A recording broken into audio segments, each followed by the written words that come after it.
Up on Mountain News this morning, one Eastern Kentucky school is recovering from the 2022 flood by upgrading its archive.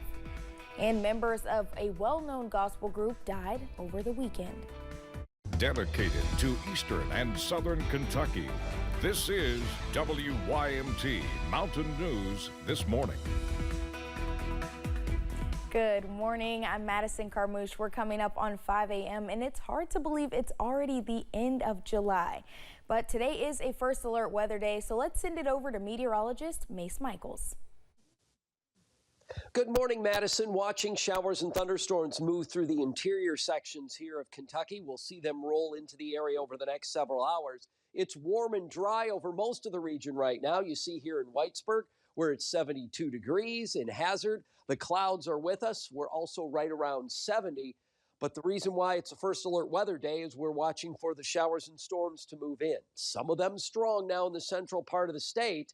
You could see some of those storms produce some very heavy rainfall. That's what we will be concerned with throughout the day today and even on into early tomorrow.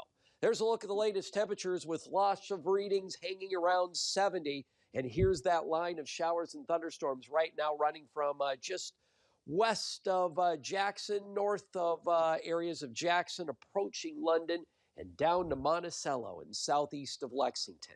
There is a severe thunderstorm watch for areas to the north and west.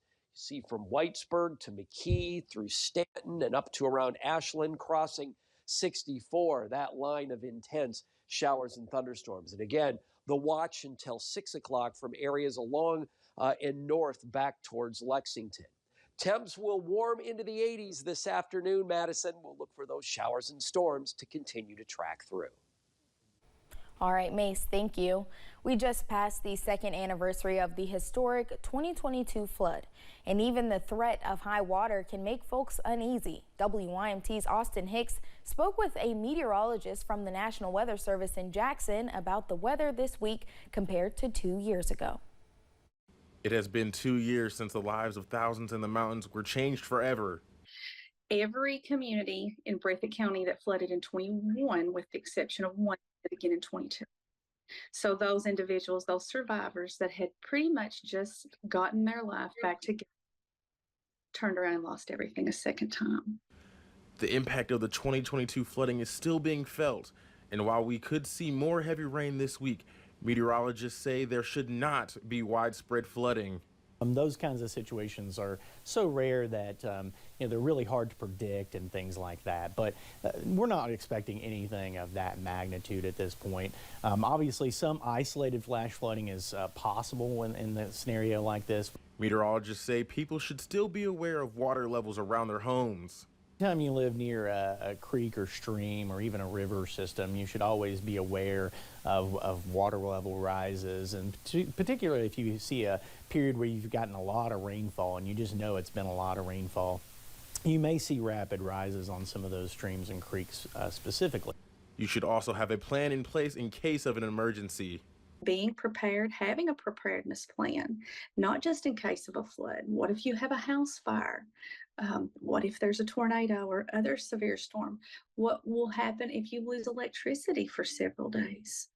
So just being prepared, making sure that you have what you need to survive on your own for at least 48 hours. Preparing for the worst, but hopeful this week will not bring more flooding. In Breathitt County, Austin Hicks, WYMT Mountain News. For 24/7 weather updates, you can always download our WYMT First Alert weather app. Dollywood was back open yesterday, less than 24 hours after flash flooding in East Tennessee hit the park Sunday.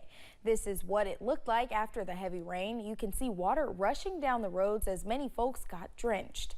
Officials with the park say they got nearly 5 inches of rain in less than an hour. Staff say maintenance spent 12 hours cleaning up any standing water. They also worked on repairing parts of the parking lot destroyed by floodwaters.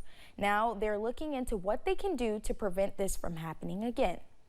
We'll evaluate what happened and whether or not there are things we can adjust so that we can make things better. But you know, that's a 100-year flood in an act of God. So we'll have to see exactly what adjustments that we can make. Park visitors tell us they were stuck for a couple of hours because of this. Officials at Dollywood say some water rides and shops were closed at the beginning of yesterday, but they were hoping to open them by tonight. Hindman Settlement School is continuing to look through material damaged by the July 2022 flood. Archivist Sarah Insalaco says they are storing thousands of pictures and documents in industrial freezers, going through one by one, working to save them. They want to make sure the items are able to be seen again. To get everything into a collection and then put those into bankers boxes, and those boxes will be labeled and says what the contents are or what the collection is, and so we can find it that way. And then other ways is that I think the end goal of the whole thing will be to digitize everything so it can be accessible for everybody all over the world. And Sulaco says so far they have gone through 1.5 freezers full of archives. The gospel community is grappling with the loss of the multi-generational group, the Nellens. 3 members of the quartet were among 7 people that died in a plane crash in Wyoming. Kylia Berry has reactions from East Tennessee. Never experienced a loss like this, shaken the gospel music community, because we are very close. We are a family. The gospel music community is grappling the loss of the multi-generational group, the Nellens. It's hard to measure their total impact because, again, you're talking about a legacy group that was one of the top groups in gospel music for decades. The group started in the early 1950s. They have been in gospel music ever since I was a kid, so it's all I've ever known. Because of East Tennessee's gospel roots, the area became a frequent stop for the Nellens. They attended the National Quartet Convention, Dollywood, and the Biblical Times Theater yearly. Gospel music has strong ties to Pigeon Forge. Group members include Kelly, her husband Jason Clark, and Kelly's daughters Amber and Autumn.